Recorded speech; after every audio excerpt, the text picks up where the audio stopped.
పిచ్చి పలు రకాలు అని, ఎవరి పిచ్చి వాళ్ళకి ఆనందమని అంటూ ఉంటారు. కొన్నేళ్ల ముందు వరకు మనుషుల్లో ఈ పిచ్చున్నా ఇప్పుడు సోషల్ మీడియా పుణ్యమని అది పిచ్చి పీక్స్కి అయితే చేరింది. ఆ సమయానికి అలా చేయడం, తర్వాత సరదాగా చేశామని లేదా అపార్థం చేసుకున్నామని చెబుతూ క్షమాపణ చెప్పడం పరిపాటిగా మారింది. సామాన్యులు అనుకుంటే సినీ పరిశ్రమకి చెందిన వ్యక్తులు కూడా ఈ తరహాలో ప్రవర్తించడం సర్వత్రా విమర్శలైతే దారితీస్తుంది.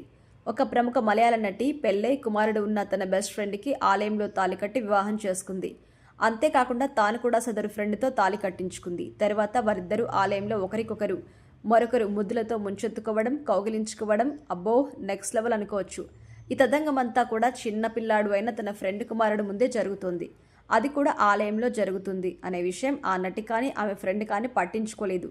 ఇదంతా ఒకెత్తైతే ఆమె తాళి కట్టినా కట్టించుకున్న ఫ్రెండ్ మగవారు కాదు, ఆడవారు కావడం అందరికీ షాక్ ఇస్తుంది. ఇక ఈ కార్యాన్ని చేసి సోషల్ మీడియాలో పోస్ట్ చేసిన ఆ ప్రముఖ నటి ఎవరో కాదు, మలయాళ బ్యూటీ ప్రార్థన కృష్ణ నాయర్. తన ఫ్రెండ్ అన్సియాతో సంప్రదాయ హిందూ వివాహ ఆచారంతో పెళ్లి చేసుకుంది.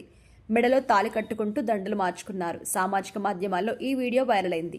దీంతో ఇది స్వలింగ వివాహంగా భావించి పలువురు పలు రకాలుగా కామెంట్స్ చేస్తున్నారు. పెళ్లి గురించి పక్కన పెడితే గుడిలో ముద్దులు, హగ్గులు ఏంటని విమర్శలు చేస్తున్నారు. ఒకవైపు సినీ ఇండస్ట్రీలో పెళ్లి బాజాలు మోగుతున్నాయి. ఇప్పటికే చాలా మంది పెళ్లి చేసుకుని కొత్త జీవితాన్ని ప్రారంభిస్తున్నారు. స్టార్ హీరోస్, హీరోయిన్స్ ఇలా చాలా మంది సెటిల్ అవుతున్నారు పెళ్లి చేసుకుని.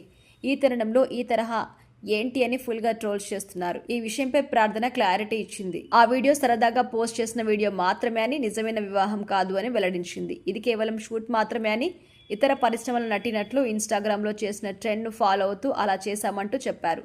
అయితే ఆమె తన బెస్ట్ ఫ్రెండ్ అని, ఆమెకి పెళ్ళై ఒక కొడుకు కూడా ఉన్నారని క్లారిటీ ఇచ్చింది.